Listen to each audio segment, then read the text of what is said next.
حالا میخوام براتون توضیح بدم که اصلا چرا این آکروپولیس معروف ترین اثر تاریخی کل کشور یونانه و این قسمتش یه افسانه ای رو بازگو کرده که برای خیلیاتون احتمالاً آشنا باشه.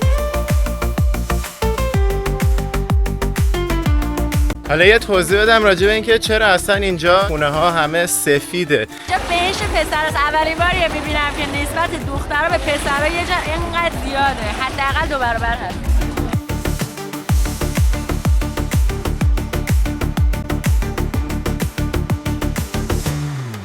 همینجوری آدما میان توی سراشیبی از بغلمون رد میشن و زندگی رو قشنگ احساس میکنیم.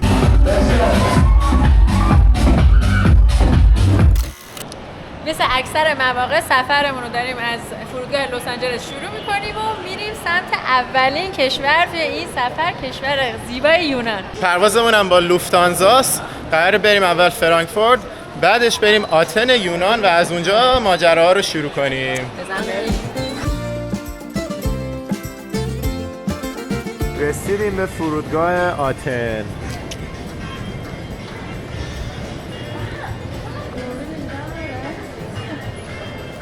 این هم از کلمه های یونانی که از همین اول شروع شد. همین الان با این تاکسیه از فرودگاه مستقیم اومدیم هتلمون. این هم هتل ما در آتن.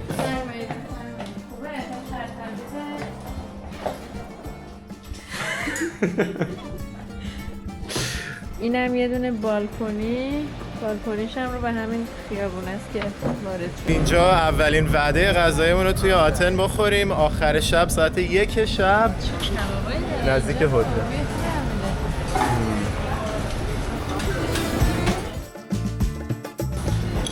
ببین غذای یونانی داریم میزنیم، کباب و مرغ و جای همگی ما خواهیم آورد.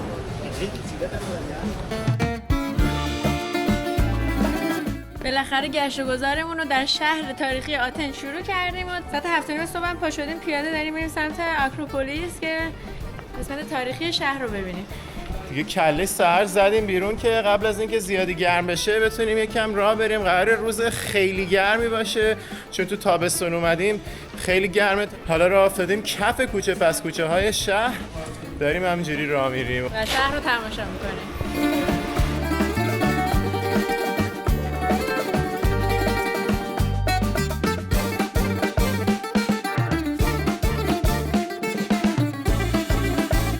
مینگو جوس، میلک شیک، کاتازه جوس، ستاره.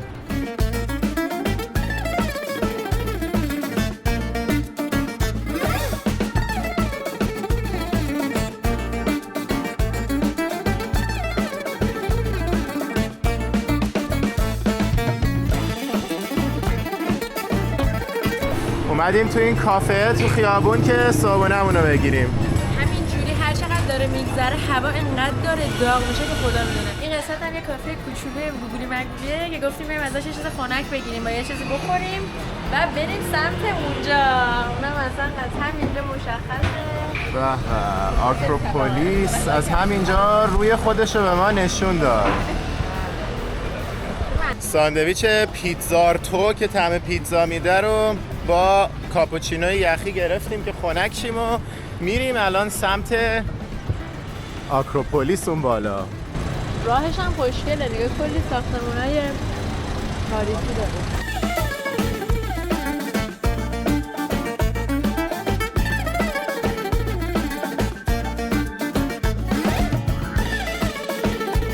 این شهر آتن یه چیز خیلی جالبی که داره اینه که تو خیابوناش که داری رد میشی همینجوری آثار تاریخی می‌بینی، انگار که کلاً با شهر تلفیق شده این آثار تاریخی. اینجا الان یه کتابخونه هادریانه، همینجوری خیلی به صورت معمولی همینجوری وسط خیابون هست.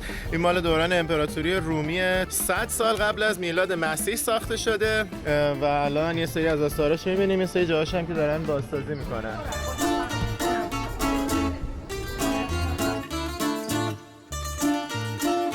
اینم یه آثار باستانی دیگه که همینجوری وسط خیابون هست به اسم رومن آگورا، آگورای رومی که حدوداً 20 سال قبل از میلاد مسیح ساخته شده و میبینین که قشنگ بغلش همینجوری خونه های معمولی و واحدهای مسکونی و اینجور چیزاست.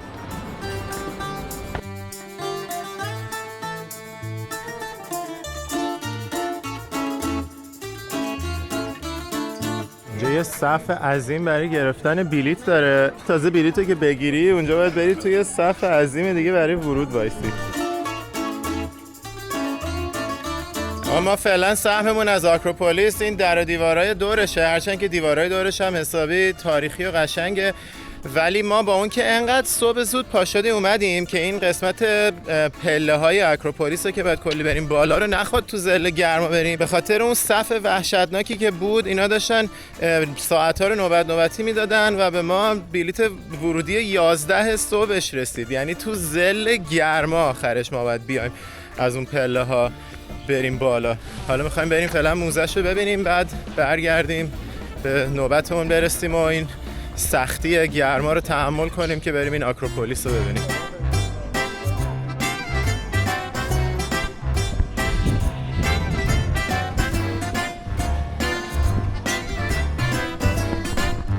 اینجا ورودی موزه‌شه. نگاه کن، قشنگ زیر زمین یه شهر باستانیه. ما داریم بالاش راه میریم، پایینمون اون نسل‌های قدیم 2500 سال پیش زندگی میکردن این زیر میرا.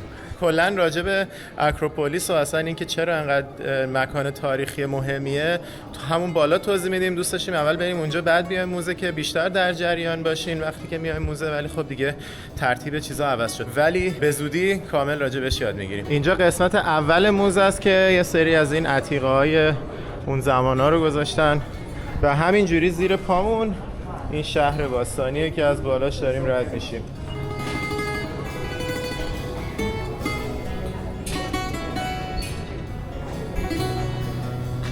اینجا بند و بساط آشپزی مال 1 قرن قبل از میلاد مسیح 2100 سال پیش. یکی هم نمیدونم کاربردش چی بوده، اسمش بریزیره و مال 2 قرن قبل از میلاد مسیحه. این نگاه مال 2200 سال پیشه این طرح روی سنگ. اینا 1 قرن قبل مسیحه. کلاشون رفته.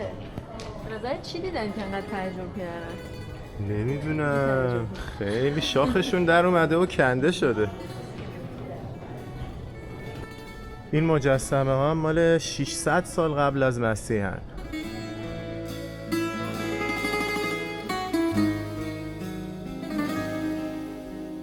این 5 تا مجسمه که می‌بینیم مال 2600 سال پیشن. و چیزی که جالبه اینه که اینا فقط مجسمه نیستن، اینا ستونی هن که یه دونه سقف مقبره یکی از شاه‌ها رو سر جاش نگه می‌داشته، زیر اون سقف یه دونه قبر بوده و دلیل اینکه به جای ستون زنا رو گذاشتن 2 تا تعبیر داره. یکی اینکه میگن بهشون میگن میدز، خدمتکارای الهه آتن بودن، یا از طرف دیگه یه تعبیر دیگه‌اش اینه که رقاصای الهه آتن بودن. البته 6 تا بوده که الان یکیش توی انگلیس تو موزه انگلیس نگهداری میشه و این یکی هم که می‌بینید تیکه تیکه شده زدن سر هم، این تو جنگ ترکیه و یونان ترکیه یه بمب زده، این یکی 60 تیکه شده و جمعش کردن اینجوری دوباره ساختنش گذاشتنش اینجا.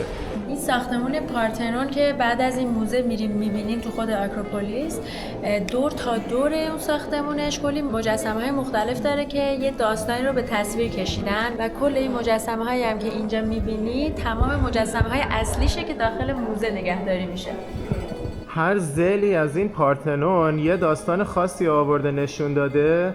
مثلا ضلع جنوبیش که الان داریم مجسمه‌اشو تو این موزه می‌بینیم، جنگ آدم‌ها با سنتارها، یعنی این موجوده که بدنش اسب کلش آدمه داره نشون میده. حالا این یه ضلع دیگه از همین پارتنونه که اینجا جنگ یونانیا با آمازونیا رو نشون میده. آمازونیا یه سری زن جنگجوی افسانه‌ای هن که تو فیلم واندر وومن اگه دیده باشین همونا رو نشون داده بود. میگه که یه سری زن فرای انسان بودن که خیلی قدرت‌های عجیب غریبی داشتن و میان با این یونانیا میجنگن. این جنگاشون رو اینجا میتونیم ببینیم. این هم بازمانده های مجسمه هایی که توی این یکی ضلع از پارتنون وجود داشته. از داخل همین موزه چشم انداز این آکروپولیس رو داریم که قراره بالاخره بریم ببینیم. اینجا هراکلس که فکر کنم همون هرکوله با یه دونه غول می‌جنگه تو این یکی مجسمه. این یکی جنگ زئوس با یه دونه غول رو نشون میده و این هم یه اسب بالداره که تو جنگ این خدایان ازش استفاده می‌کردن. این هم خدای پوسایدنشون که خدای طوفان و دریا و رعد و برق و اینا بوده، یکی از غول‌ها رو زده له و لورده کرده.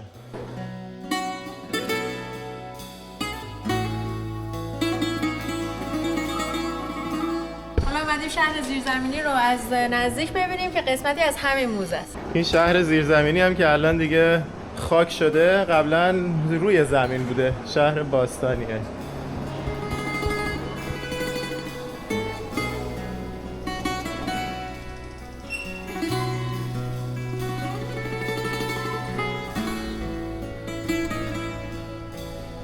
وقتشه که بریم اصل آکروپولیس بالای تپه.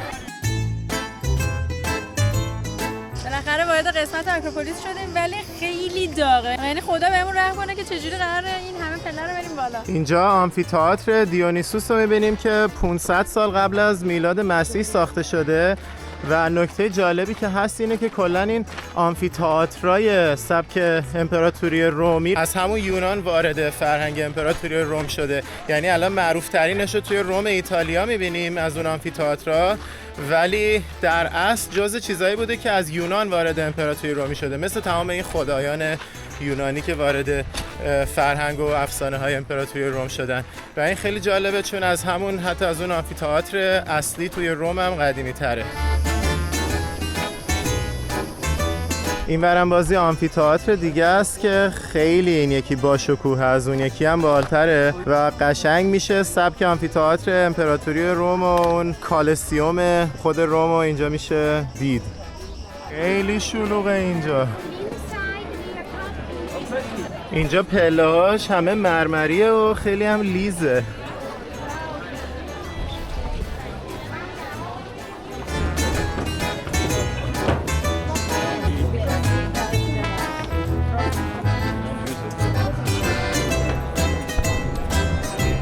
این قسمتی که الان ازش گذشتیم در واقع پله‌های ورودی بود.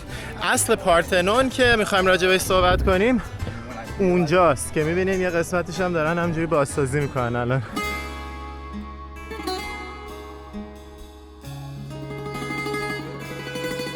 مردیم از گرما و تشنگی ولی بالاخره تونستیم یه دونه از این دستگاه‌های خودپرداز آب پیدا کنیم و ازش آب بگیریم. این بالای بالا گذاشتن، تونستیم زنده شیم. حالا میخوام براتون توضیح بدم که اصلا چرا این آکروپولیس و این ساختمون پارتئون معروف ترین اثر تاریخی کل کشور یونانه و یکی از دیدنی ترین آثار تاریخی دنیاست.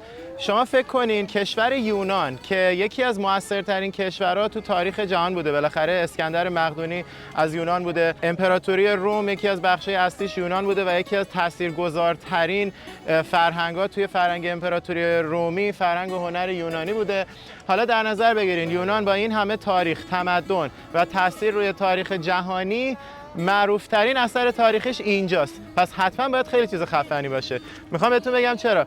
اینجا 2500 سال پیش ساخته شده پارتئون، یعنی قبل از زمان اسکندر مقدونی بوده و در واقع اون موقع هخامنشی‌ها بودن. هخامنشی‌ها همیشه تلاش داشتن که بیان قلمروشون رو به یونان هم گسترش بدن، بیشتر قسمتاشو موفق نمی‌شدن بگیرن. بعد از اینکه توی یکی از این جنگ‌ها علیه هخامنشی‌ها پیروز میشن و اجازه نمیدن که هخامنشی‌ها بیان آتن رو بگیرن، میان اینجا رو میسازن به افتخار دموکراسیشون و به افتخار الهه آتنا.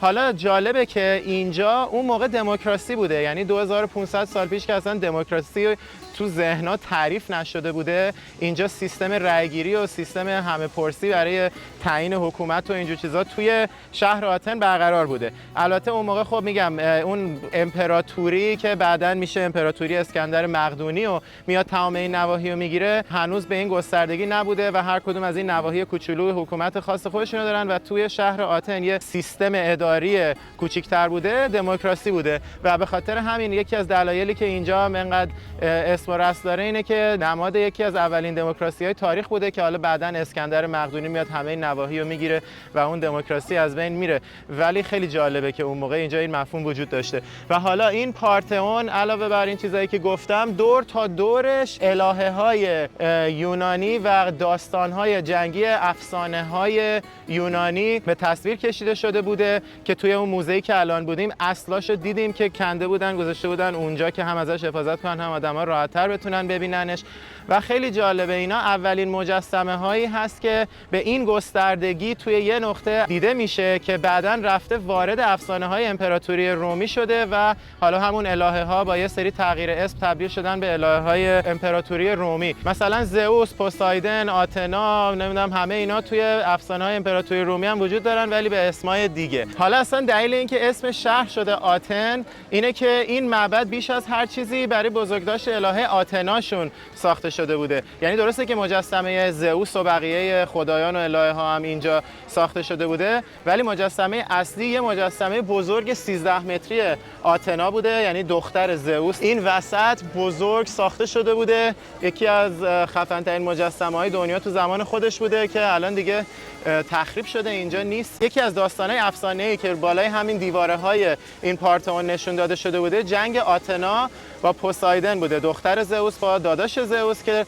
رقابت داشتن سر اینکه این منطقه مال کدومشونه و آتنا اون جنگو پیروز میشه و اصلا به خاطر همین اسم این شهر الان آتنه، چون ربط داره به همون افسانه‌های آتنا و مجسمه بزرگ آتنا وسط پارتئون. ببینید اینا همون 6 تا ستونی هستن که توی موزه بهتون نشون دادیم، گفتیم که 6 تا ستون به شکل خانومند بالای قبر یکی از شاه‌های قدیمیشون مال همون 2600 700 سال پیشه و الان این مجسمه‌هایی که اینجا هستن بازسازی شدن، اصلی‌ها تو موزه بودن. قسمت یونانی امپراتوری روم حکومتش خیلی طولانی‌تر از سایر امپراتوری روم بوده و این چیزاست که تاریخ یونان رو برای من خیلی برجسته می‌کنه، چون که امپراتوری روم که یکی از قدرتمندترین و گسترده‌ترین امپراتوری‌های تاریخ بشر بوده، بخش عمده تاریخ و فرهنگش رو همین تاریخ و فرهنگ یونان تشکیل داده. خلاصه اینکه اسکندر مقدونی که میشه یکی از فاتحان بزرگ تاریخ که اینجا حکومت می‌کرده، بعدش امپراتوری روم میاد اینجا، بعدش همون که طور که گفتم بیزانسیا بودن در ادامه امپراتوری روم و بعد از اون عثمانیان.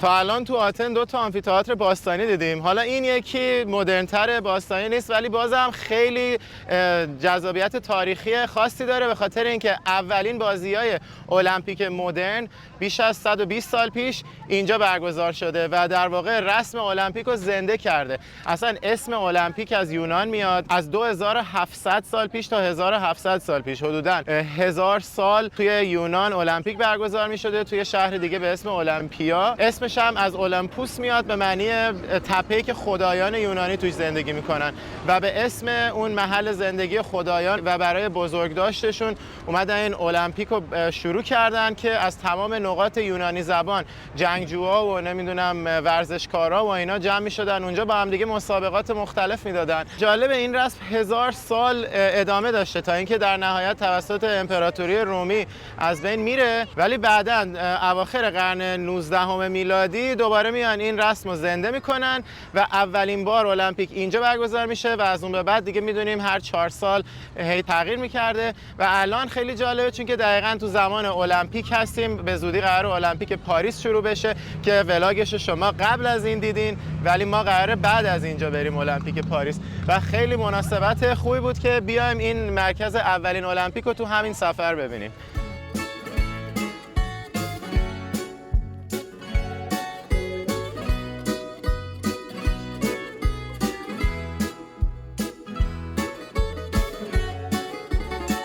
این سالن زپیانه، این هم یکی دیگه از قسمتایی بوده که همون اولین المپیک توش برگزار شده. الان به عنوان سالن کنفرانس استفاده میشه. آخرین قسمت تاریخی که توی آتن اومدیم معبد زئوسه. خب از اونجایی که دیگه ساعتی رسیدیم که نمیشه وارد شد، از همینجا با این گوشی زوم میکنم براتون فیلم میگیرم، توضیح میدم قضیهش چیه.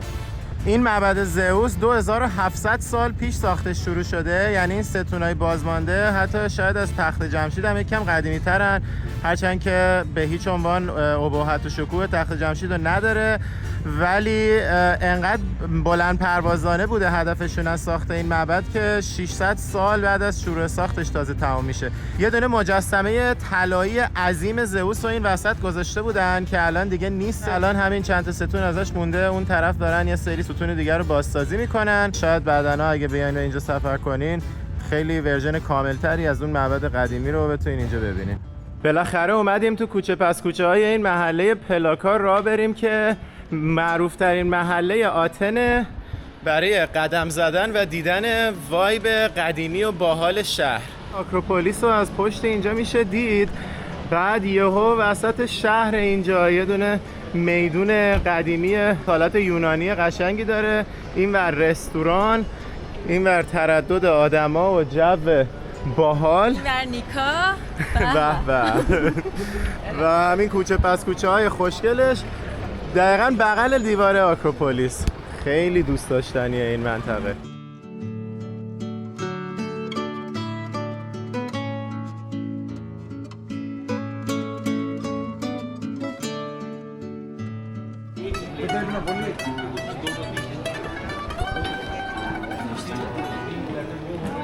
What happened with the sunscreen?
ببین چه شطرنجای خفنی داره، خیلی باحاله.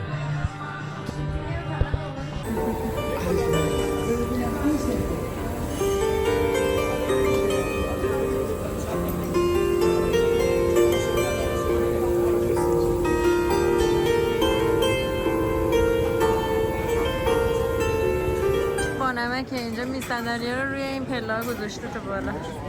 خیلی تم فضای قشنگی داره. آره کل پله های صندلی هستن.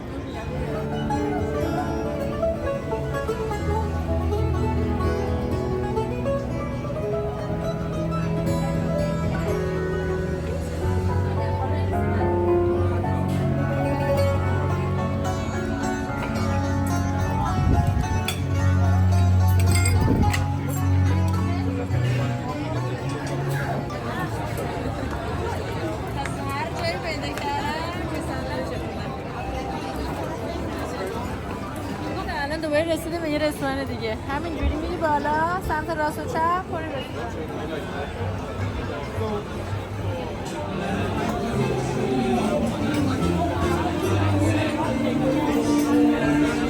ما بالاخره یه جا لنگر انداختیم، گفتیم کجا از این خیابون باحال بهتر که همینجوری آدما بیان تو این سراشیبی از بغلمون رد میشن و زندگی رو قشنگ احساس میکنیم. سبک اروپایی، یونانی و پر از انرژی. So we're with Zoe. She's from Greece. Where are you from exactly? Yes, I'm from Greece, from Athens, the capital of Greece.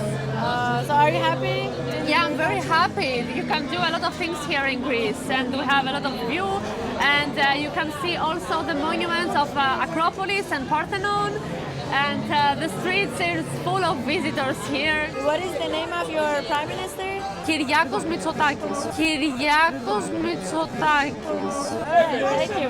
Do you have any other suggestion for the subscribers? Just come to Greece, yalla. Very nice. So much. Thank you very much. Bye. Hope you pass well.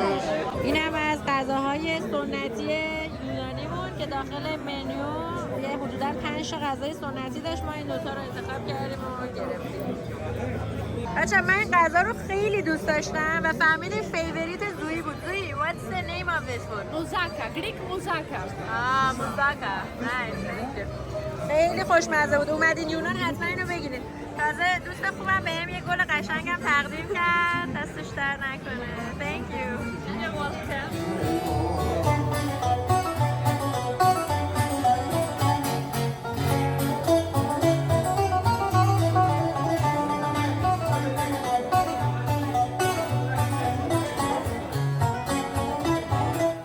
رسیدیم به محله مناستیراکی که یکی دیگه از محله‌های باحال و شلوغه برای عصرها و شبا و ببینین دوباره اینجا همینجوری این وسط رندوم یه سری آثار باستانی دیده میشه و اینجا هم خیلی نزدیک همون خیابونیه که الان توش بودیم، خیابون پلاکا.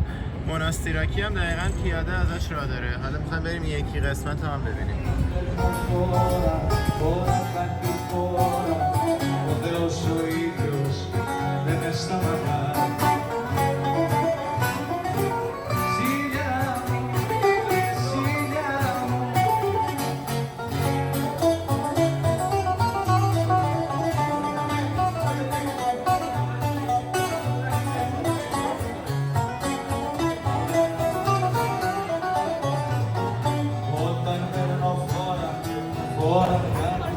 عکسای قشنگی از سنتورینی داره. How much are these ones? The small 20. one? 20 euro? You painted? Yes, we have 4 painters here. اینجا رو صبح دیدیم، اومدیم از این مسیر رفتیم آکروپولیس. حالا نور شبش هم میتونیم ببینیم. تو شبم خیلی جذابه.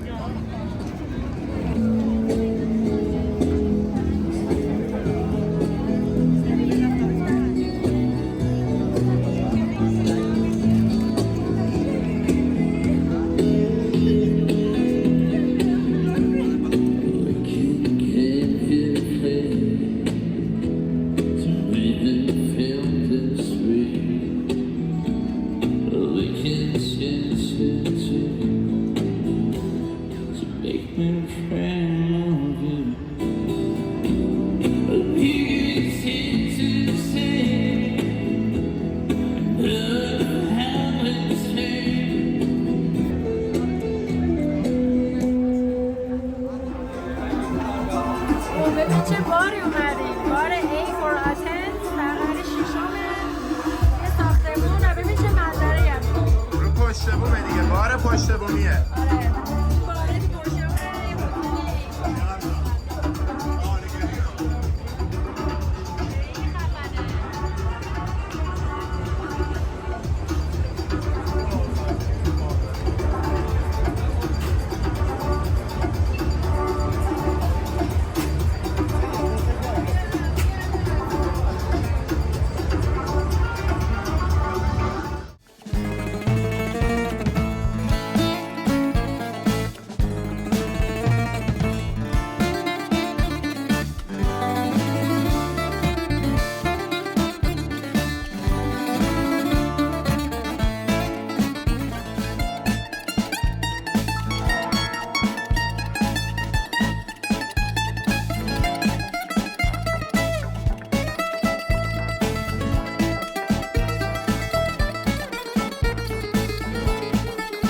بالاخره رسیدیم به ساحل کاموری در جنوب آتن و اینجا همراه دوست عزیزمون سما هستیم که مدت 1 سال هستش موو کردن یونان و در جنوب شهر آتن زندگی میکنن و بهمون گفتن حتما قبل از اینکه از آتن برین بهتون پیشنهاد میکنم ساحل‌های زیبای آتن رو از دست ندین و برای همین یکی از زیباترین ساحلش رو امروز قبل از اینکه بریم فرودگاه اومدیم با سما جون ببینیم. خب سما جون خودتون رو معرفی کنید. من سما هستم. از سال 2015 اقامت در واقع یونان رو داریم ولی 1 ساله که به طور کامل اومدیم اینجا زندگی کنیم. کشور بی نهایت خوبیه برای زندگی ایرانیا، برای اینکه یونانیا خیلی ایرانیا رو دوست دارن. کشور خیلی گرم و صمیمی، یعنی مردمان گرم و صمیمی داره، به هیچ عنوان نژاد پرست نیستن و مخصوصا به خاطر قدمت تاریخی که هر 2 تا کشور دارن و خیلی خوب ما ایرانیا رو میشناسن. به ایرانیا علاقه‌مندن. از نظر هزینه ها بهتون بگم که حداقل 30% پایین‌تر از جاهای دیگه اروپا هواست دیگه. بهتون میگم آب و هوا عالی دیگه، همه چی خوب دیگه، همه چی خوب، خدا رو شکر.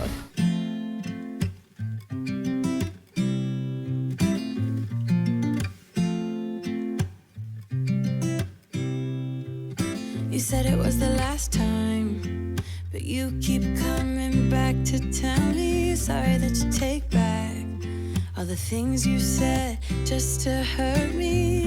Our love just went cold, but I'm still burning. Our love just went cold. Why? I keep on making the same mistake. I always let you back in when I begin to get myself together again. You are back once more like everything's the same. I tried to build my walls up, but you're taking them down. It's tearing me apart, I can't pretend. Now I have to get over you again. حالا میخوایم بریم یه قسمت دیگه از این منطقه رو ببینیم که فکر کنم وقت واسه یه دونه فعالیت دیگه داشته باشیم. You said it was the last time, but you keep coming back to show me. Sorry you have changed now, but it's the same old story. Our love just went cold, but I'm still burning. Our love just went cold. Why? I keep on making the same mistake. همینجوری میزنیم کنار که این منظرهای قشنگش رو بتونیم براتون فیلم بگیریم. اینجا میگفتن که یه مرکز خریده، ولی برام جالبه، من بازار ندیدم، ولی میگفتن یه مرکز خریده با برندهای خفن که تازگی باز شده. اینا ها اسمش استیر ماریناست که یه قسمتش بازار و برندهای خفن داره، مرکز خریده. It's tearing me apart, I can't pretend. Now I have to get over you again. You are back once more like everything's the same. I tried to build my walls up, but you're taking them down. حالا اینجا پیاده شدیم که به عنوان آخرین فعالیت بریم تو کافه کنار آب یه دوره همی داشته باشیم. Have to get over you again.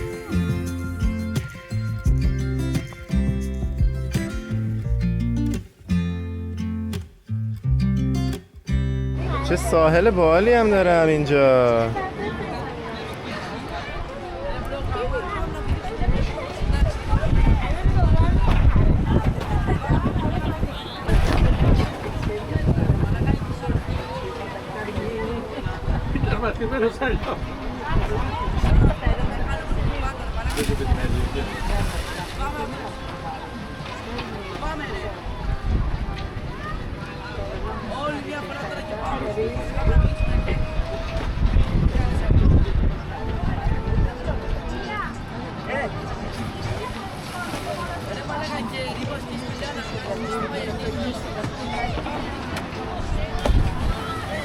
نوشیدنیامون هم آوردن که با این منظره زیبا تو همین کافه بخوریم. حالا یه سلامتی.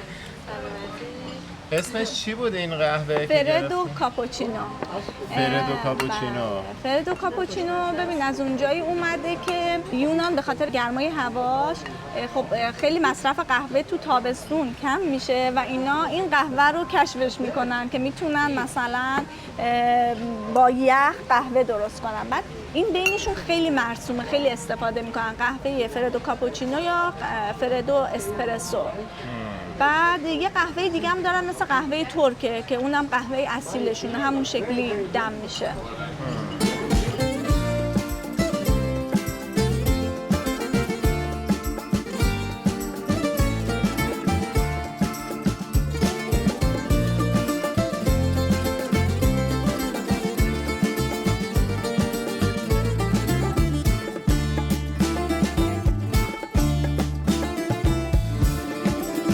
بودیم بریم سواش.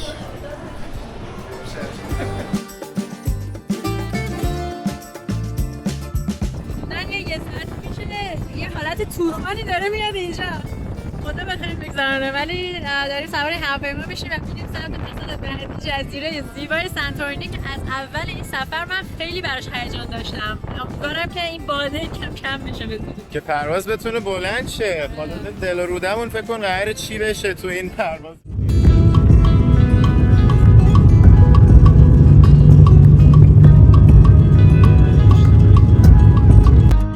رنتالمون رو تحویل گرفتیم. اینجا قرار ماشین کرایه‌ای داشته باشیم. دو شب چقدر؟ $130. 130 یورو.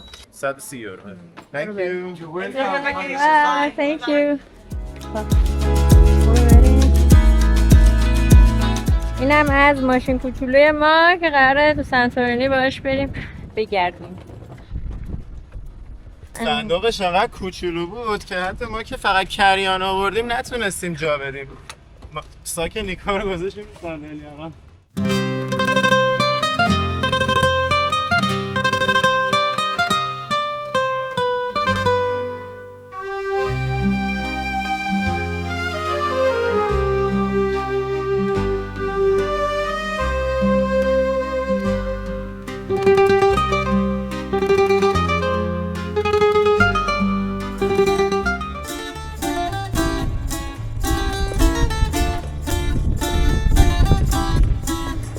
حالا بریم داخل این هتلمون تو سانتورینی رو بهتون نشون بدیم.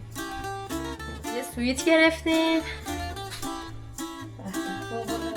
خوشگلیه، این قسمت خوابشه.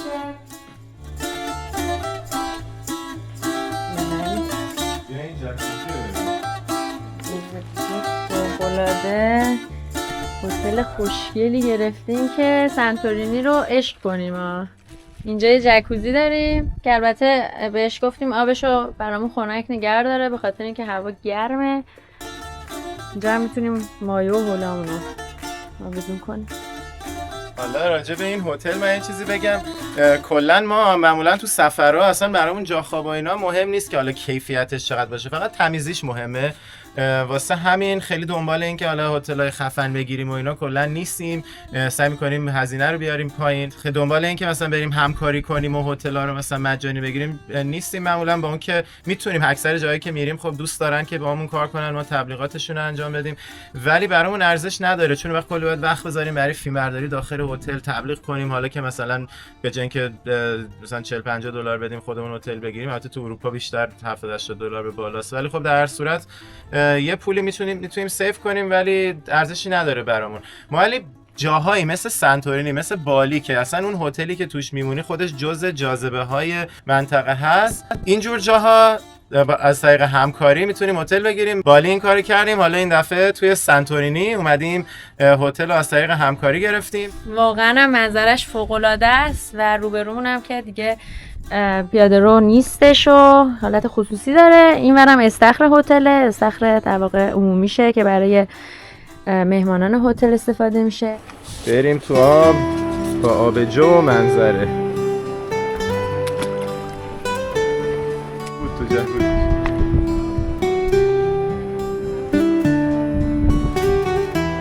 چقدر خوبه اینجا. شمایی که داری این ویدیو رو نگاه میکنی به شدت خالی. حالا قسمت بشه خودتون میاد.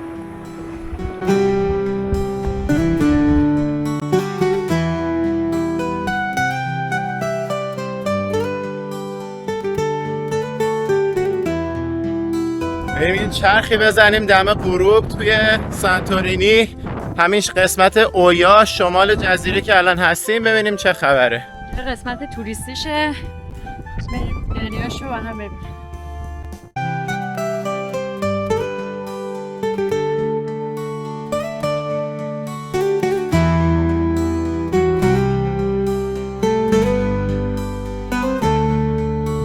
نزدیک غروبه، چه منظره غروب زیبایی هم داره.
خیلی خوشگله.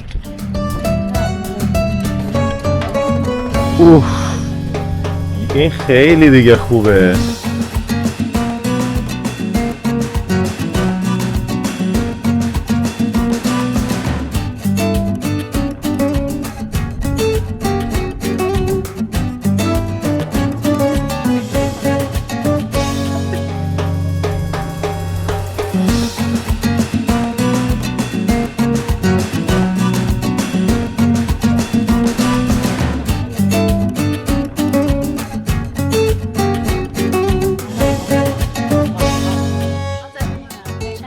€80 گرفتم.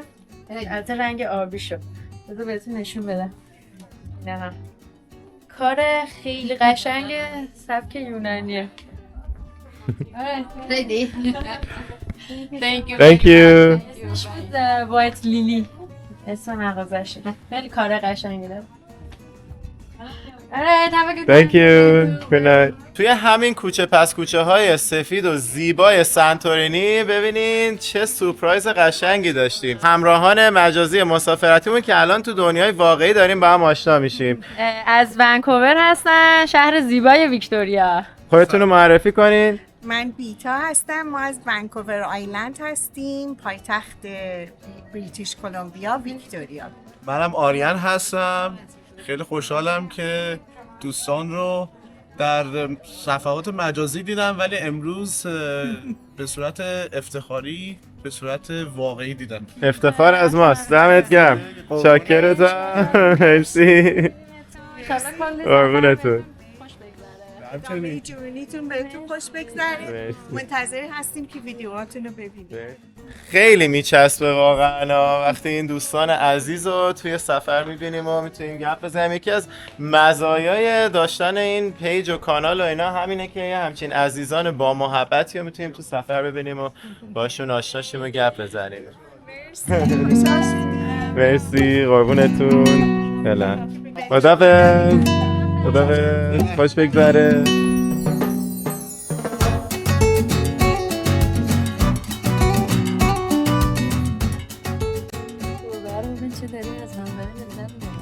بیشتر از ما داره لذت. آره چه حالی کرده. به غروب آفتاب واقعا شده براش روتین زندگی. شما میتونین این ویدیو رو از چشم گربه ببینید. چی خوب خوش بگذرونی عمو. مجید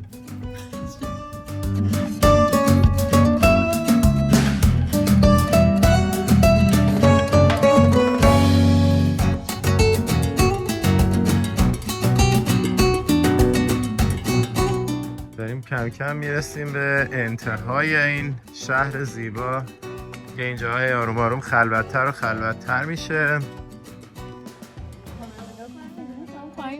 انتها نداره نه؟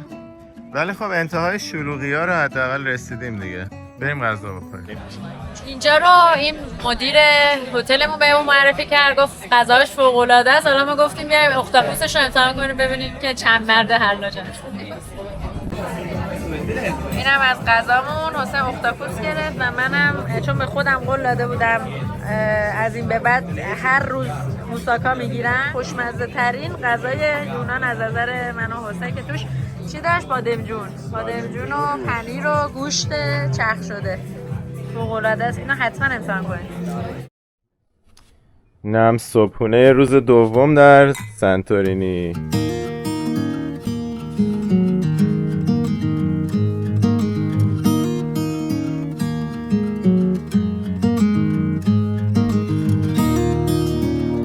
دوباره اومدیم سوار این ماشین فندقیمون بشیم بریم قسمت‌های دیگه جزیره رو ببینیم.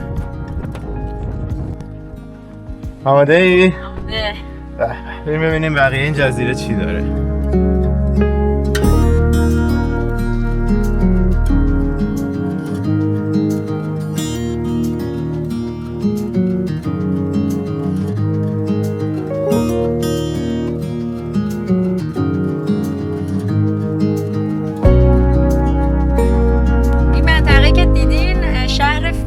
همونجا که شباش حسابی پارتی داره و عصری برمیگردیم.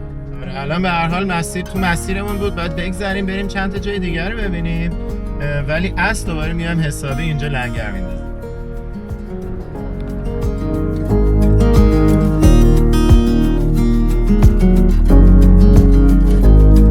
کلا تو سنتورینی به این روستاهایی که همه خونه‌های سفید داره میگن کلدرا. الان توی یکی از این کلدرا هستیم به اسم مگالوچوری که این کلیسا رو داره. بعد خب اینا اکثرش اصلا روستاهای خود محلی هست، یعنی آدما اصلا اینجا زندگی میکنن. حالا اون اویا که دیروز رفته بودیم دیگه کاملا ساخته شده برای توریستا، خیلی خوشگله ولی یکم مصنوعیه. اینا رو که ببینین دیگه قشنگ آدما دارن توش زندگی میکنن، کوچه پس کوچه هاش اگه نگاه کنین مثلا اینا واقعا خونه های مردمه، تا اون بالا همینجوری خونه های مردم محلی اینجا زندگی میکنن. یه سری هم لابلاش حالا هتل و مسافر خونه و اینا هم هست، ولی خیلی جالبه.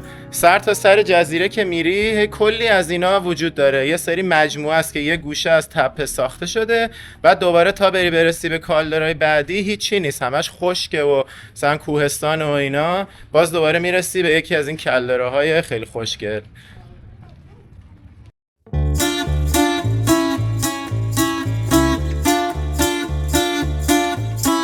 چه باحاله.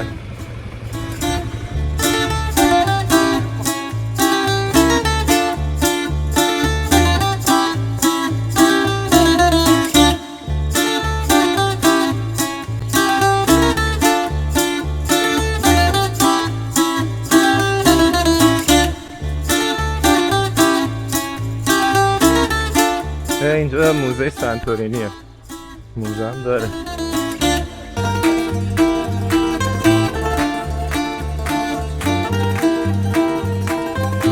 حالا یه توضیح بدم راجع به اینکه چرا اصلا اینجا کلدراها خونه ها همه سفیده.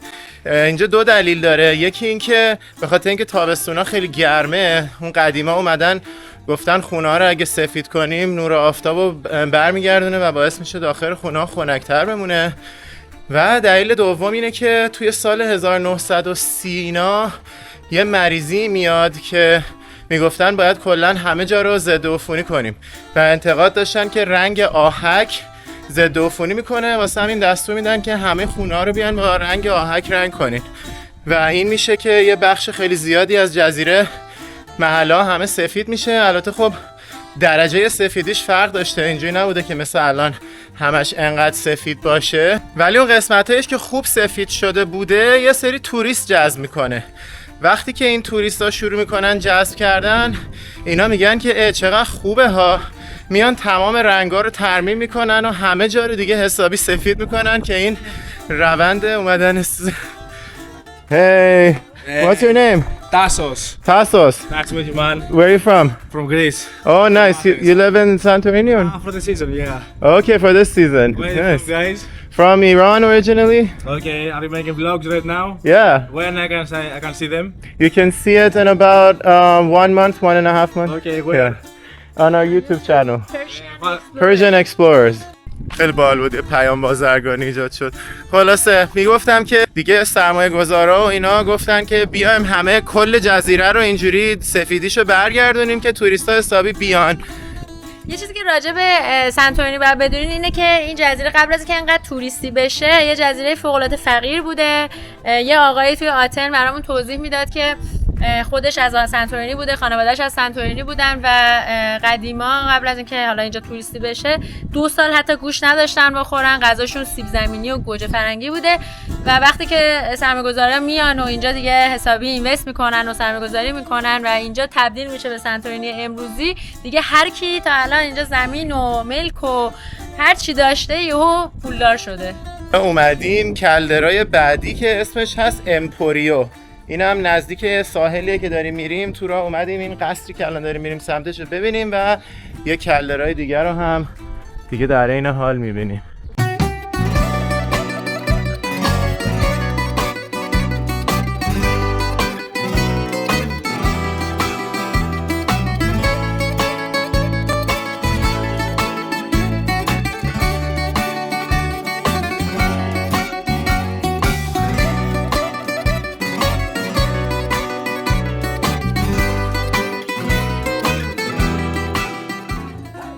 اینم قصر شهر امپوریو از این زاویه. چیز خوشگلیه.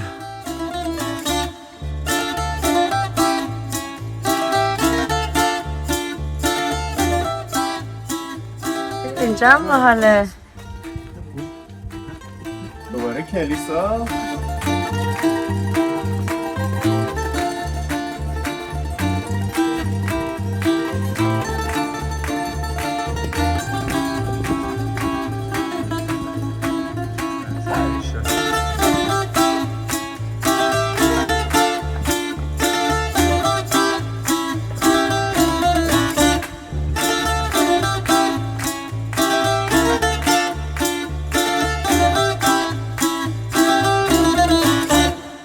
همین الان رسیدیم به ساحل پریسا. اینجا هم یکی از ساحل‌های معروف سنتورینیه. شن مشکی داره. آره شن مشکی داره و فاز خیلی خوبی هم داره. هم بریم اینجا یکم شنا کنیم، آب بزنیم بر بدن. قهوه عجب منظره.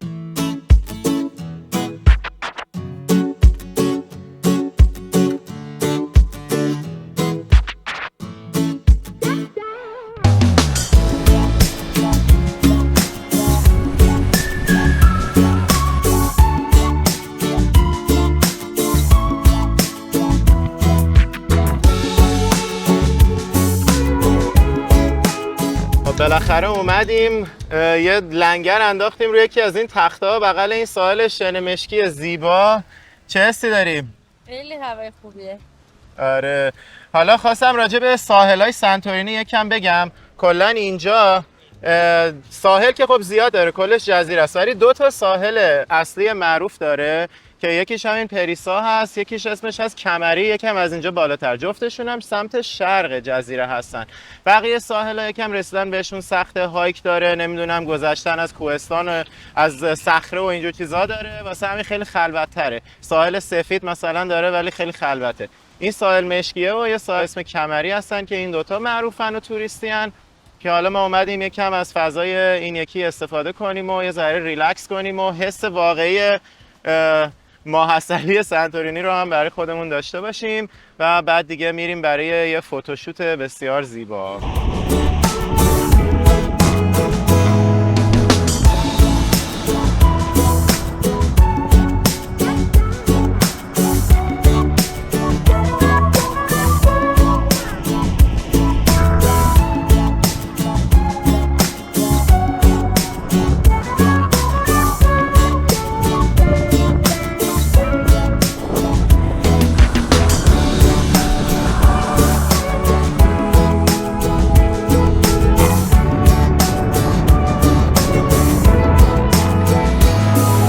حالا من اومدم برم یه سر تو آب.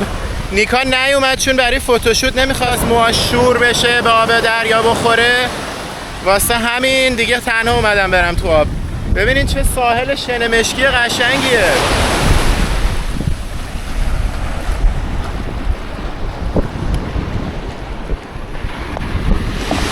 اوه فقط این زیر پام الان سنگه، ببینین شن نیست. یا موج زد ریخروم. آره یه ذره خطرناکه، پام لیز بخوره ممکنه با کله برم رو سنگ. یکم اومدم جلوتر عمیق‌تر شد.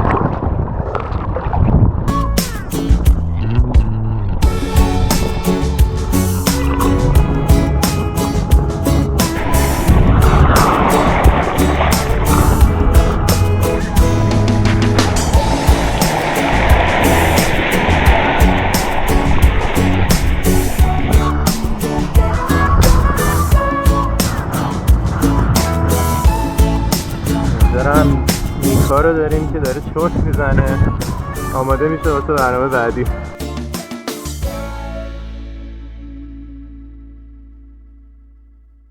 همون جایی که نشسته بودیم داخل رستورانش اومدیم غذا سفارش دادیم و ماهی محلی همین منطقه به نام سیبرید. سیبریم اینم ماهی خوشگل اینجا که قراره بخوریم ببینیم چه مزه‌ایه. اسم رستورانش هم بیچ رامایا بود. آره.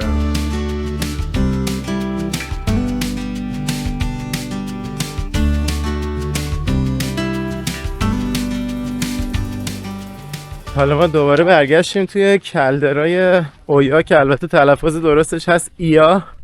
این دفعه اومدیم برای یه دونه فوتوشوت که میگن اینجا زیباترین جای جزیره است و بهترین جا برای گرفتن عکسای فوتوشوتی خوشگل. اگه ولاگ بالی رو ندیدین پیشنهاد میکنم نگاه کنین، چون اینجا هم دقیقا مثل بالی یه جاییه که مردم برای ماه عسل میان و یکی از کارهایی که میکنن اینه که لباسای بلند بهش میگن فلاینگ درس، از این لباسا اجاره میکنن اینجا و فوتوگرافی میکنن.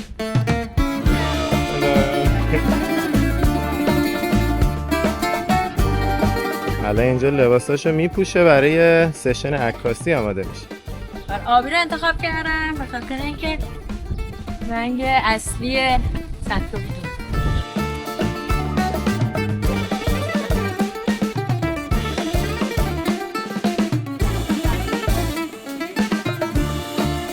حالا داریم اینجا راه میریم به سمت محل عکاسی بعدی. چه بال، اینجا رو ببین. آخه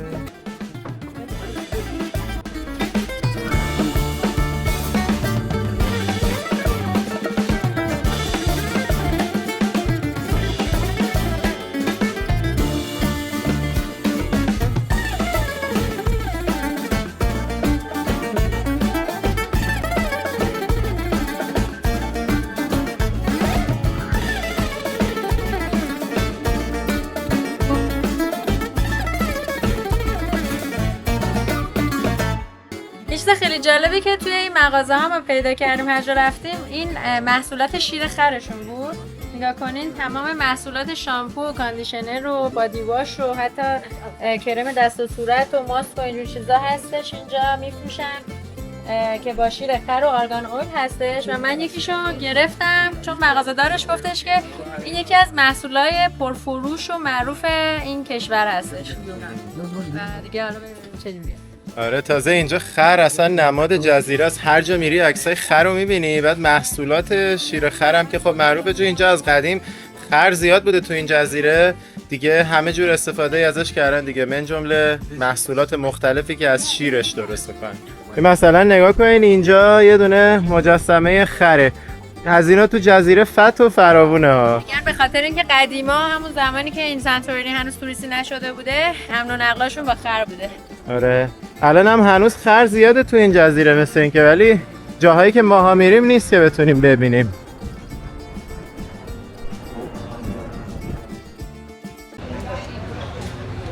رفتیم یه استراحتی کردیم بعد از اون آفتاب داغی که توش فوتوشوت کردیم و شب اومدیم فیرا مرکز جزیره. گفتیم استراحت بکنیم با انرژی خیلی بالا بیایم اینجا که دیگه شب و قراره اینجا پارتی کنیم. قسمت پارتی جزیره. زندگی شب اصلیش اینجاست.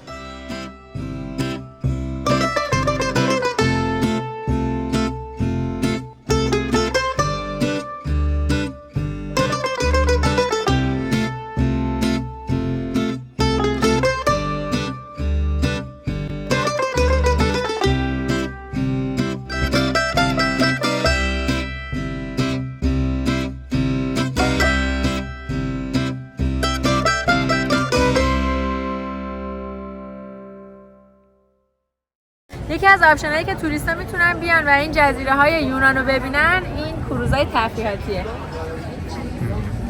الان دو تاشو اینجا میبینیم، کروزهای عظیمی که جزیره های مختلف رو میرن وسط مدیترانه، ولی خب بعدیش به اینه که فقط یه روز تو هر جزیره هستن دیگه. میتونید ولاگ کروز ما رو ببینید که قبلا رفته بودیم باهاش اسپانیا و ایتالیا و فرانسه.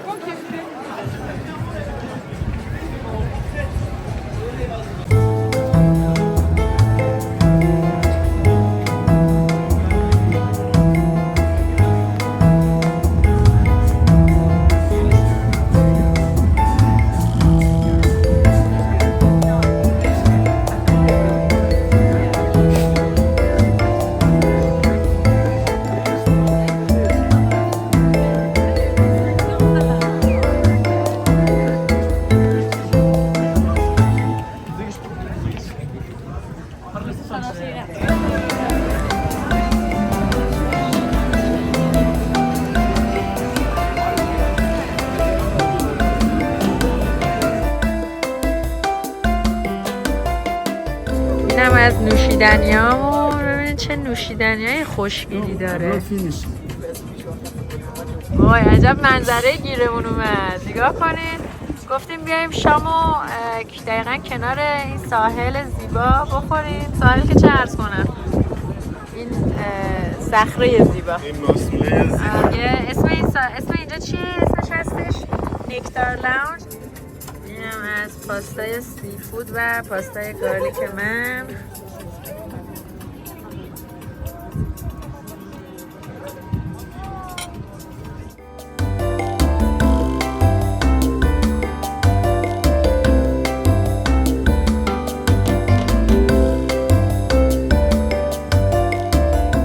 حالا بریم ببینیم کلاب و پارتی های سنتورینی چجوریه.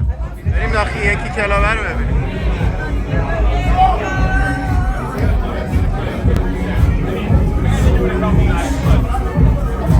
بازی اسپانیا گرجستانه.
بچه‌ها بحث اطلاعات تو این کلاب خیلی باحالی که الان توش بودیم.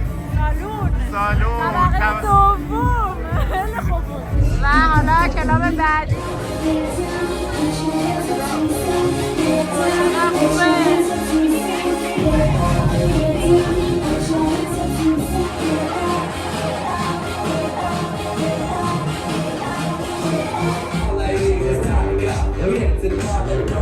No shoes, no shirt, and I still get service. Wow.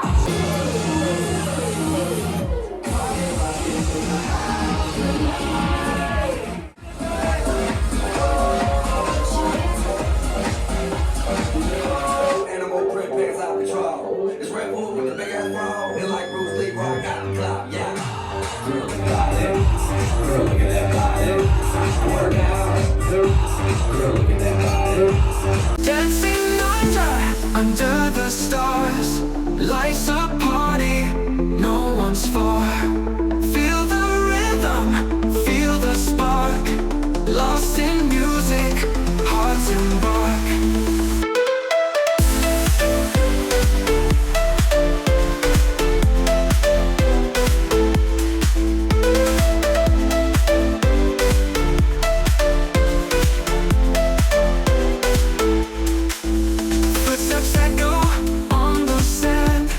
من فقط تو کف موندم. اونایی که میگفتن سنتورینی جزیره پارتی نیست و اینا، فقط میکنوس خوبه برای پارتی، واقعا اینجا رو دیدن یا ندیدن؟ خیلی دیگه از این پارتی تر چجوری کجاست؟ مثلا اکثرا میرن هم سمت اویا. ایا ولی با او. آره اویا میگن ایا. خیلی خوب بود، اصلا کیف کردم.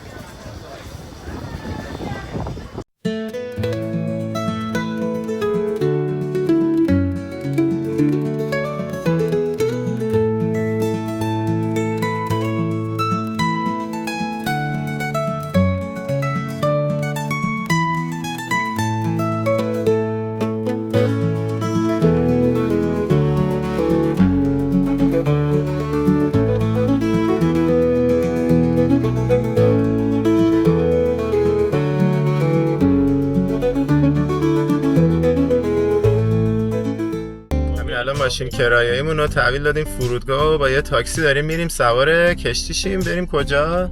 بریم سمت جزیره بعدی میکونوس.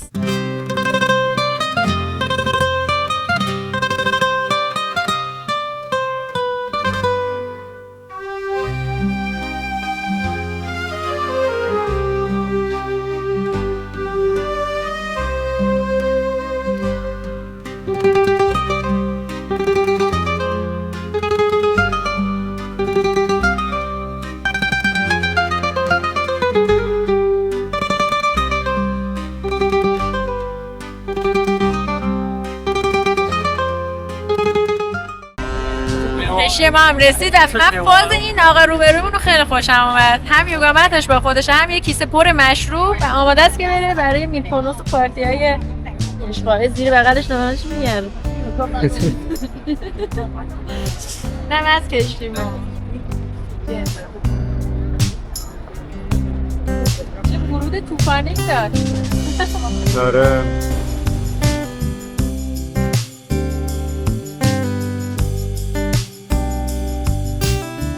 سوار شدیم و کشتی رو افتاد، اما اون نداد. من فکر کنم چون اینکه من دیلی داشت. آره اینجا رو نگاه کن.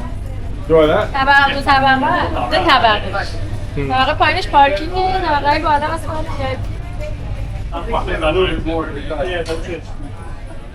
یا ببین اینجا بار داره.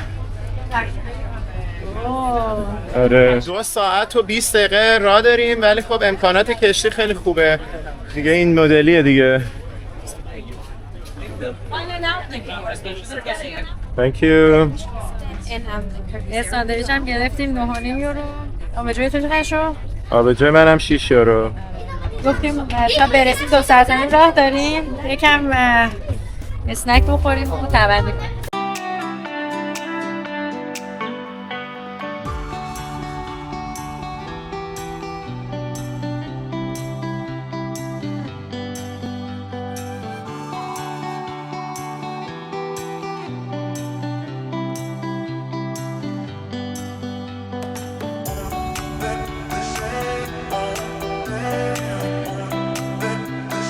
همین الان از سانتورینی رسیدیم به میکونوس، جزیره پارتی یونان. یه اتوبوس عمومی گرفتیم که تا یه جایی ببرتمون یکم نزدیکتر شیم به هتل، ببرتمون مرکز شهر. صندلی نیست بشینیم دیگه، بعد رو صندلی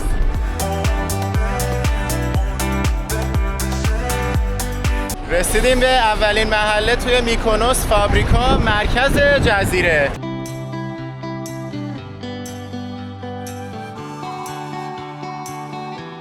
خب دیگه ما گفتیم وسایلمون رو بذاریم توی لاکر، توی انبار، به جای اینکه بریم هتل رو برگردیم.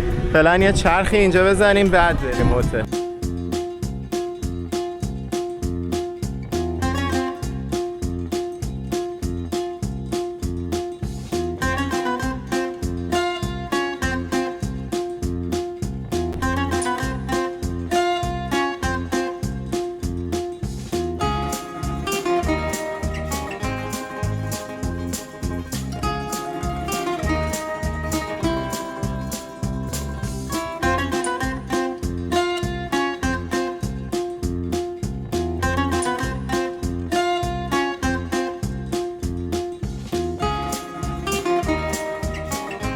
این آسیاب بادی‌ها نمادین ترین نقطه جزیره میکونوسن از لحاظ تاریخی.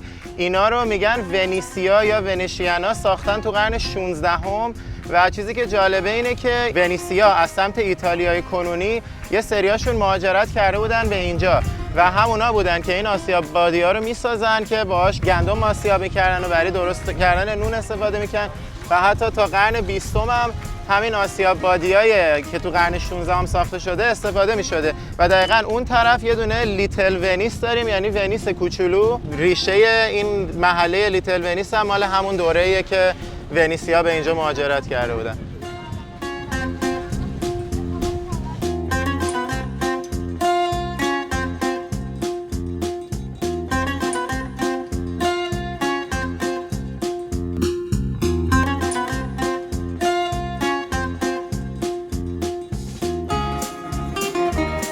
وارد شدیم به اول قسمت ونیس کوچولو.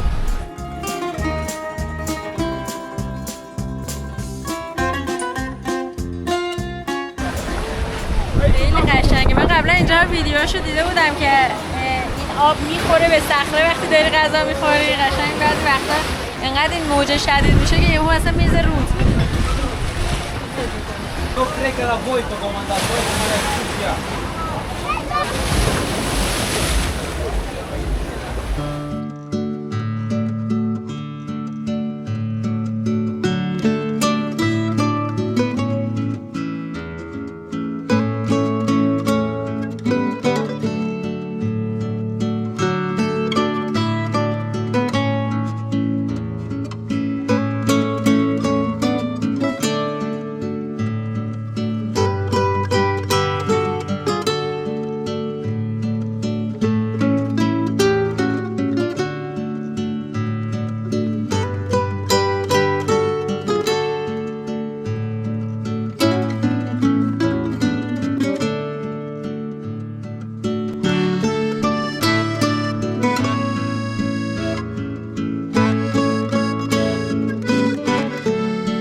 حالا میریم وارد مرکز شهر لیتل ونیس بشیم. این قسمت کافه های کنار آبی شد، حالا این قسمت مغازه هاشه.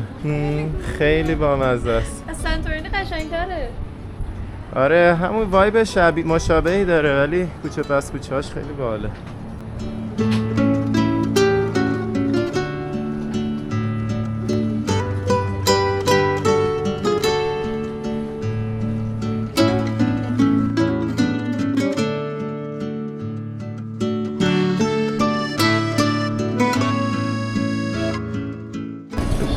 نگاه کن دستتو بذار تو دستم. سیاه کن و دستتو بذار تو دستم.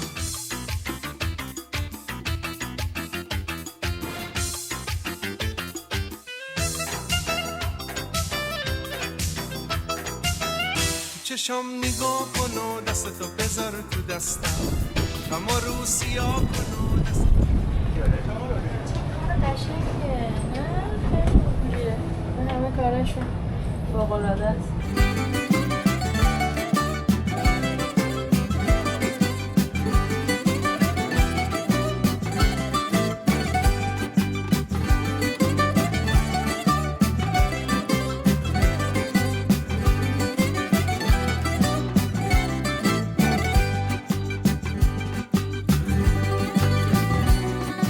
چه قشنگه این یکی پورتش.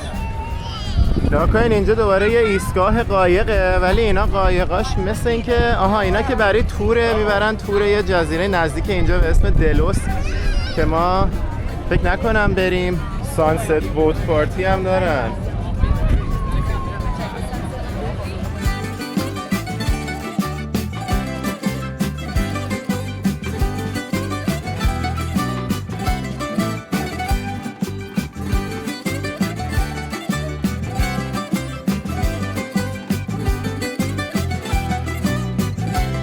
رسیدیم به کلیسای پاناژیا که تو قرن 17 هم درست شده و قدیمی ترین کلیسای این جزیره است.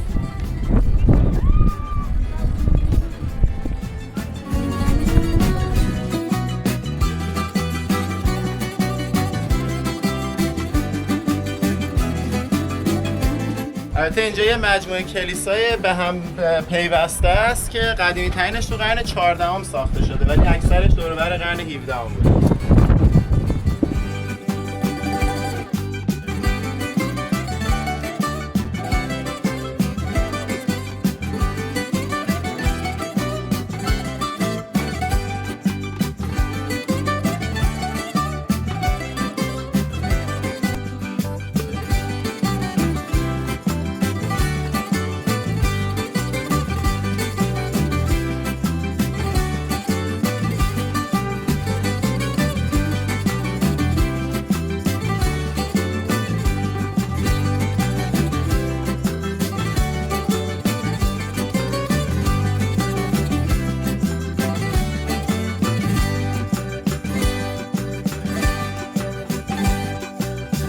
نکته‌ای که این جزیره میکونوس داره که برای من حتی از سانتورینی هم جذاب‌تر بود اینه که این خونه‌های سفید یعنی این کلدراهایی که روی تپه هست اومده تا خود آب و همینجوری که کنار ساحل راه میری اینا رو میتونی ببینی و خیلی جذابه وقتی که دقیقاً کنار این رنگ زیبای دریای مدیترانه قرار گرفته. در صورتی که تو سنتورینی معمولاً اینا رو میرفتی از بالا میدیدی و اینجوری تا پایین نمی اومد.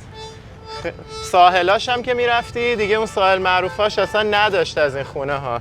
واسه همین اینجا خودش یه ویژگی منحصر به فرد خیلی جذابه برای این جزیره. عجب ساحل باحالیه.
Caracolas, música improvisada, gaviotas danzan alta morada, libre de ما گفتیم یه دونه تاکسی برامون بگیرن، ببین چی گرفتن. 2 نفر آدم.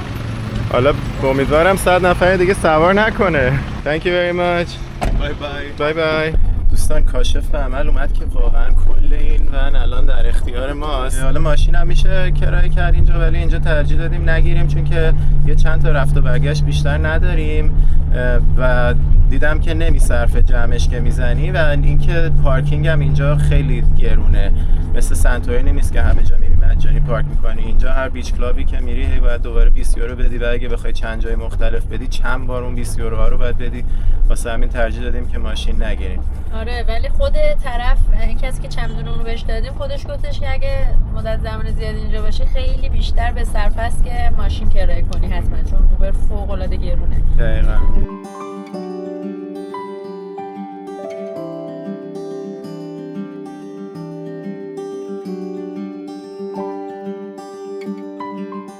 اینجا هتل اسپریدس هتل ما توی میکونوسه. ببینین چه ساختمونای سفید و متناسب با تمی داره.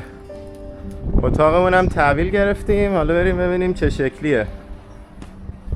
این شکلیه. این اتاقم در ضمن برای همین یه شبی که گرفتیم 100 یورو شد و دیگه سویت کامله. استودیوه. یه استودیوه. ولی اسمش سویته. نیکا رو داریم با لباس جدید و منو داریم با همون لباس قبلی و یه دونه آبجو. داریم میریم معروف ترین بیچ کلاب میکونوس که کل جزیره به بیچ کلاباش معروفه. ما میریم معروف ترینش امشب رو پارتی کنیم. البته فعلا میریم اول غذا بخوریم. توی راه همون اسکورپیو کلاب اسکورپیو اومدیم رستوران یالو برای غذا. شب خوبی داشته باشید. Wow. خوشحال شدم. You know Persian? Of course. I have the yellow. Okay. اسمت چیه؟ No, but how do you know these words? Persian or no? No, I'm Greek, but you look like Persian. So I talk to you in Farsi. Nice. اسمت چیه؟ حسین. اسمم جوانی خوشحال شدم. جوانی بسیار خوشحال شدم. منم خوشحال. How do you say it? منم خوشحال شدم. California. Yes. Oh my God, he knows so much. How did you know? It's my job to know.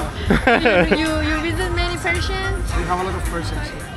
Oh. From far he looks like Colombian, but close by he looks like Persian. Wow, that's so cool. You have Persian friends? You have Iranian friends? A lot. A lot. My lawyer is Persian.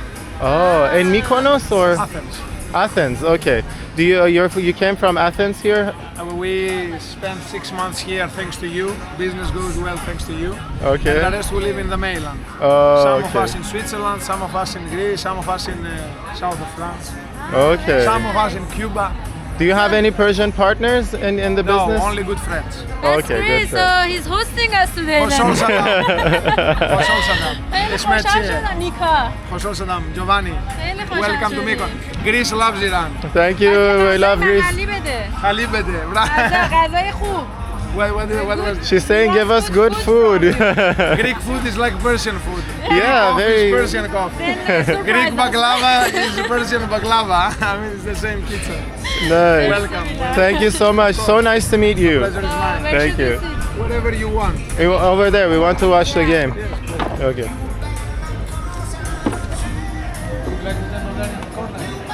What's your name again? Hossein. Hossein. Is it okay I brought my own? Okay, thank you. اومدیم اینجا بازی فرانسه بلژیک رو هم ببینیم. یه همین رستوران نشستیم و غذامون رو سفارش دادیم که حسین بتونه این بازی فرانسه و بلژیک رو ببینه.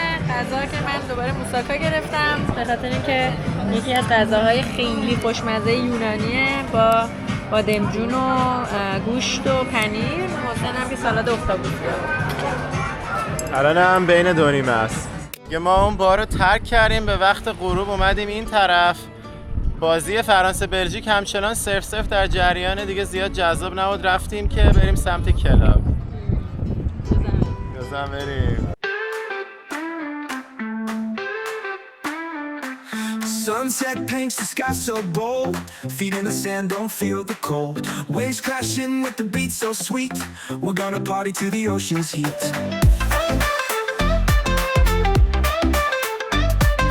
Bonfires lit and the night is young. Laughter sounds like a melody song. Shells on the shore reflect moonlight's glow. Dance until dawn, we won't take it slow. We're gonna party at the beach tonight. Stars above us shining bright. شاید باورتون نشه ولی این مسیر رسیدن به معروفترین بیچ کلاب این جزیره است. همونیه که برای لاکچری بازار. کلاً مسیرهای جاده‌های این جزیره یکم عجیب غریبه. هتل ما پیاده خیلی نزدیکه به این کلاب، ولی اگه بخوای با ماشین با تاکسی اینا از تو خیابون بری باید بره وسط جزیره دور بزنه برگرده. هم خیلی گرون میشه هم بیشتر طول میکشه. واسه همین ما باید پیاده از این مسیر ساحلی بیایم تا برسیم به این کلاب. Worries here, we're feeling free. Join the beach bash, come with me. Towels spread out like patches in a quilt. Music playing everything we built. Salt in the air and joy all around. We're just lost in the seaside sound. Sparks flying up into the sky. Sand and surf our alibi. Nothing but the rhythm and the tide. Leave your cares, cast them aside. این هم کلاب اسکورپیوز که داریم میریم واردش بشیم. We're gonna party at the beach tonight. We're gonna party at the beach tonight. واقعا ملت با کلاس پوشیدن همه، می‌بینی؟ خیلی تیپ‌ها با کلاس داره.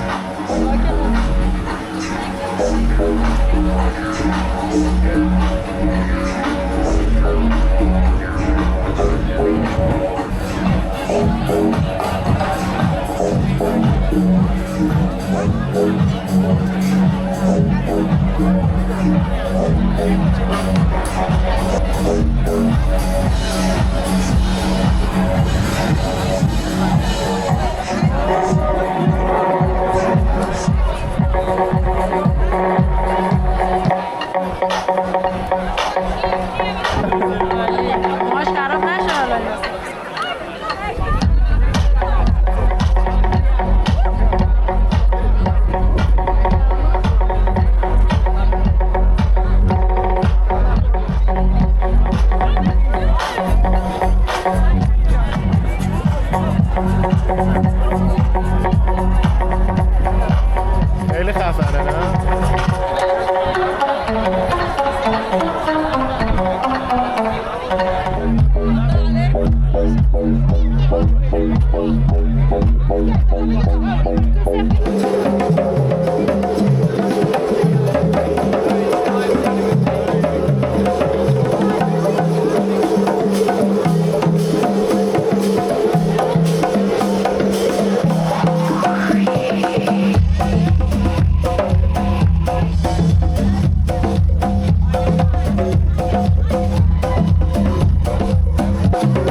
میکا چون دیگه خسته بود رسوندمش هتل و خودم برگشتم که حداقل یکی دیگه از کلابای ساحلی شبونه این جزیره رو هم ببینم. گفتم حالا که کلاب شیک و پیکش رو دیدیم حیفه که یکی از کلابای معمولیشو هم توی شب ندیده باشیم، چون فقط همین یه شب اینجاییم.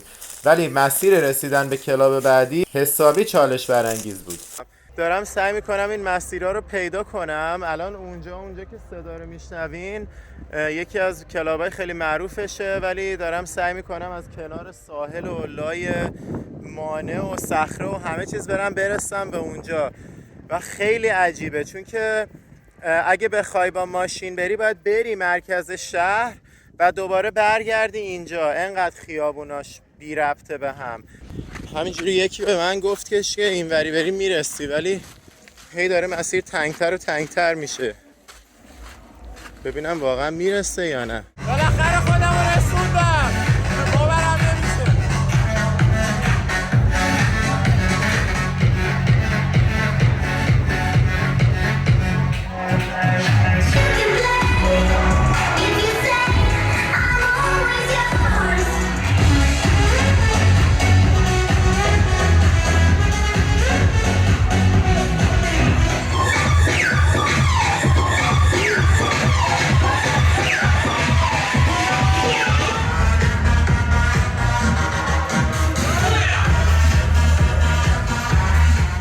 وسایل رو جمع کردیم و از این هتل چک اوت کردیم دیگه. داریم میریم که سوار تاکسی آبی بشیم بریم سمت پارادایس. آره حالا این مدیم یه لحظه این استخر هتلمون هم بهتون نشون بدیم قبل رفتن.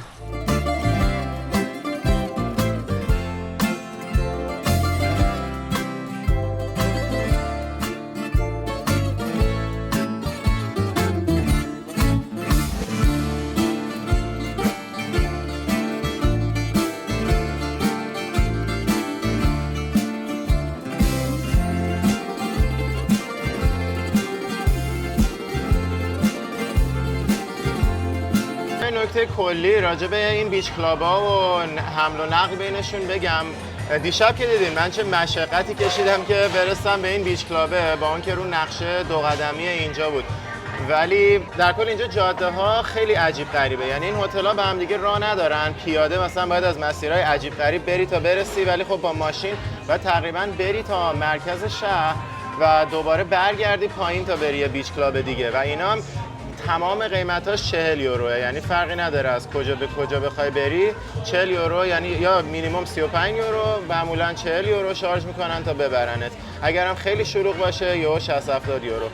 و کلا سیستم همینه. خیلی برام عجیبه که توی همچین جزیره‌ای که انقدر توریست زیاد داره، انقدر معروفه، انقدر با کلاسه، انقدر جاده‌هاش بده و انقدر از لحاظ سیستم‌های حمل و نقلی عقب افتاده است یه همچین جزیره با کلاسی.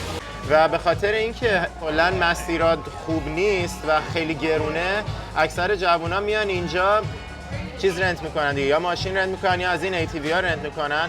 بعد فکر کنم مثلا ساعت 2-3 شب یا 4-5 صبح همه مست حالا تازه میخوان برن سوار این ماشیناشون بشن برن هتل. خب این خیلی خطرناکه، یعنی واقعا یه همچین جایی باید بیاد یه فکری به حال این قضیه بکنه. این همه جوونا مست رانندگی نکنن ساعت 4-5 صبح بعد پارتی کردن.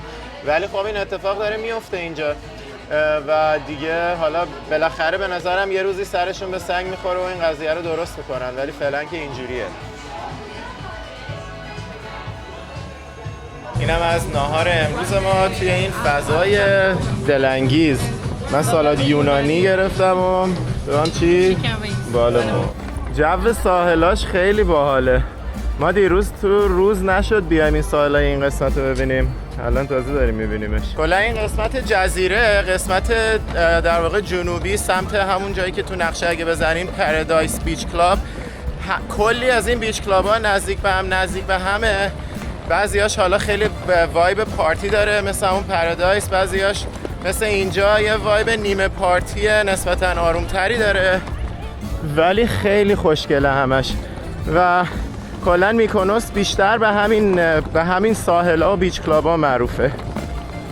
یکی از راههایی که وقتی میایین تو این جزیره میتونین استفاده کنین برای اینکه جاهای مختلف و بیچ کلاب‌های مختلف برید از طریق همین تاکسی‌های آبیه سوار قایق میتونین بشین، نفری 20 یورو بدین و تو کل روز از این قایق میتونین استفاده کنین. در واقع 20 یورو برای پس روزانشه که البته تا عصر هم بیشتر نمیره این قایقا و ما هم یکیشو گرفتیم که از اینجا بریم سمت بیچ کلاب پارادایس.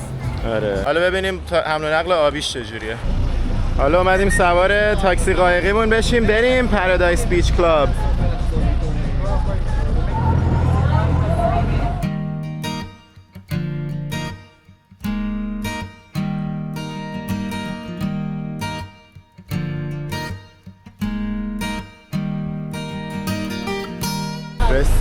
رسیدیم حالا وسایلمون رو باید برداریم و پیاده شیم.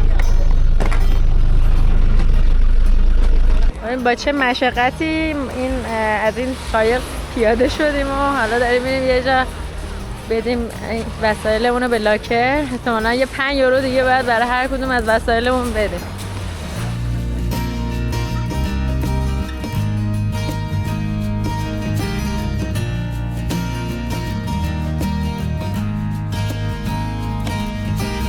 یه 16 یورو دادیم، هم کریان من کریان حسین و 2 تا کوره پشتمون رو دادیم اینجا که حالا بریم برای کار. آره خیلی خوبه که یه دونه انبار هم اینجا دقیقاً داشت، اینجایی که این بیچ کلابه هست که دیگه راحت بتونیم وسایلمون رو بذاریم و چند ساعت بریم اشغال تا آماده رفتن به فرودگاه شیم.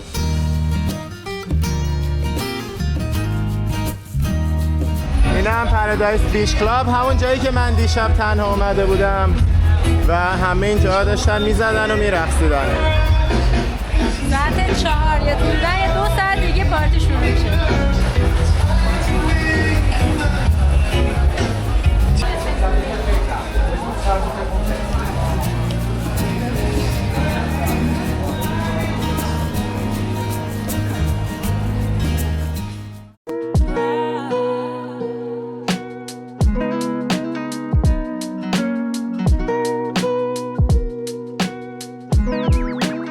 خانم الان اومد گفتش که فردا بوت پارتی داریم، میخواین بیان یا نه؟ گفتیم ما داریم میریم ولی بگو بیننده همون بدونن. Okay, what did you say about the boat party? It's in Born, okay? It's a really good party in Mykonos because it's a unique experience. Okay. Yes. So, do you want to come? Does it happen every like once a month or something? Like once a week? Yes, every week.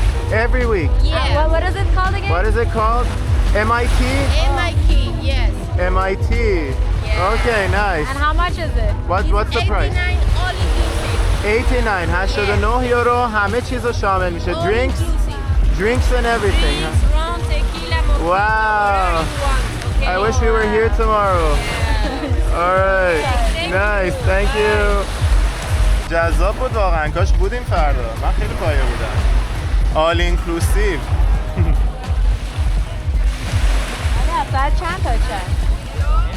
صبح تا هست دیگه.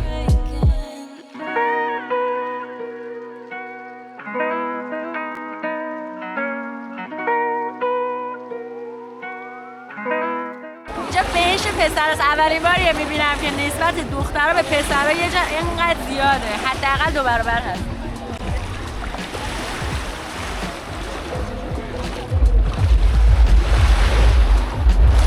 ببینمت آبش چطوره؟ عالی، زلال زنان. چقدر خوش رنگ و خوشگل آبش و پس زمینش هم عالیه. تازه ولرمه، سرد نیست که اینجوری یخ بزنی. من که دارم یخ میزنم. سوسولی چی بودی؟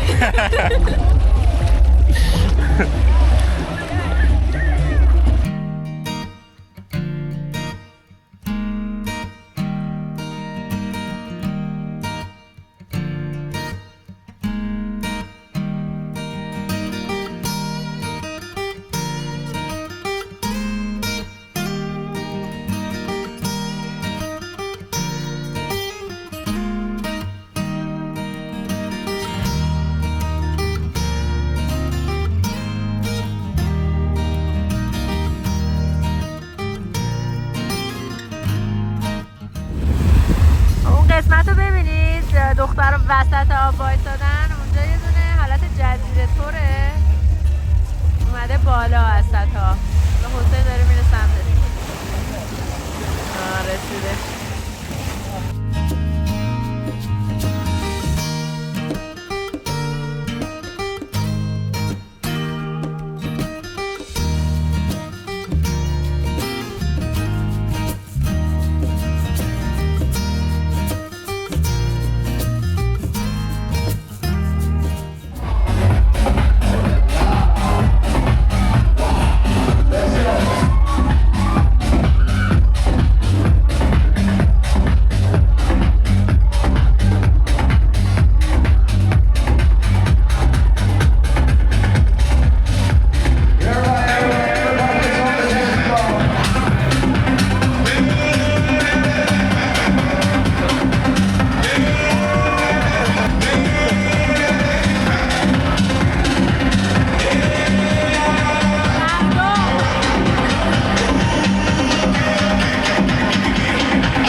همزمان این طرف یه دنیای موازیه، یه سری از پارتی اومدن اینجا دارن کنار ساحل لم میدن و شنا میکنن.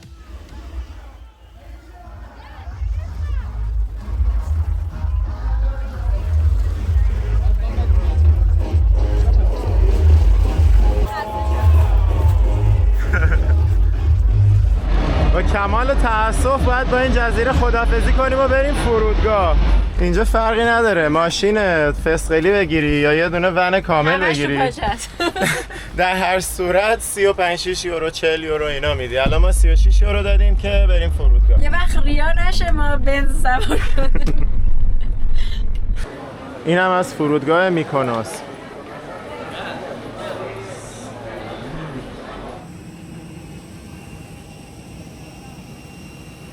اینم از پایان سفر یونان با بریتیش ایرویز. میریم به سمت بریتانیا، انگلستان. اگه هنوز سابسکرایب نکردی سابسکرایب بکن همین الان که خیلی کار داریم. کلی سفر خفن، خیلی هیجان کنیم.